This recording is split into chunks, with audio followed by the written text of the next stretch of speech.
কুমিল্লায় যৌথ বাহিনীর হাতে যুবদল নেতার মৃত্যুর ঘটনায় ক্ষোভ ও উদ্বেগ জানিয়েছে বিএনপি। দলটির নেতারা বলছেন, অন্তর্বর্তী সরকারের আমলে বিচার বহির্ভূত হত্যাকাণ্ড জনমনে শঙ্কা তৈরি করবে।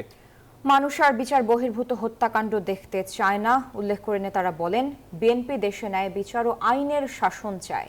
শনিবার রাজধানীতে আলাদা অনুষ্ঠানে তারা এসব কথা বলেন।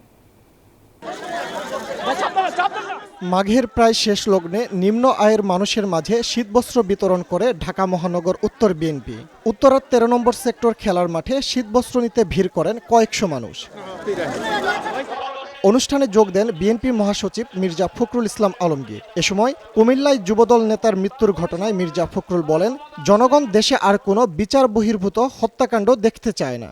আমরা পরিষ্কার করে বলতে চাই, এই ধরনের ঘটনা যেন পুনরাবৃত্তি না হয়।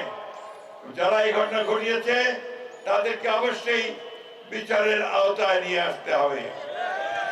আমরা আর একটা জুডিশিয়াল কিলিং দেখতে চাই না, আমরা আর গুম হতে দেখতে চাই না। আমরা বাংলাদেশে একটা আইনের শাসন দেখতে চাই, আমরা ন্যায় বিচার দেখতে চাই। আমরা আর সাধারণ মানুষের উপর কোনো অত্যাচার করা দেখতে চাই না বন্ধুগণ। এদিকে নয়াপল্টনে এক অনুষ্ঠানে আওয়ামী লীগের মতো ডক্টর ইউনূসের আমলে এমন হত্যাকাণ্ড কেন, সে প্রশ্ন তোলেন বিএনপি নেতা রিজভী।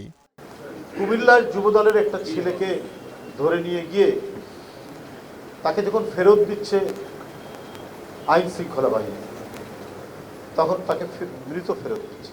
তো ডক্টর ইউনূস সাহেবের আমলে এই ঘটনা ঘটবে কেন? তার সময় যদি শেখ হাসিনার সরকারের বিভিন্ন দুষ্কর্ম এবং অত্যাচারের পুনরাবৃত্তি হয়, তাহলে তো হোঁচট খাবে জনগণ। কুমিল্লায় যুবদল নেতা হত্যার ঘটনায় দেশের মানুষ হতাশ হয়েছে বলেও অভিযোগ করেন রিজভী। সংখ্যা কিন্তু দিন দিন আমাদের বাড়ছে। ফজলে রাব্বি, সৌরভ, নিউজ 24, ঢাকা।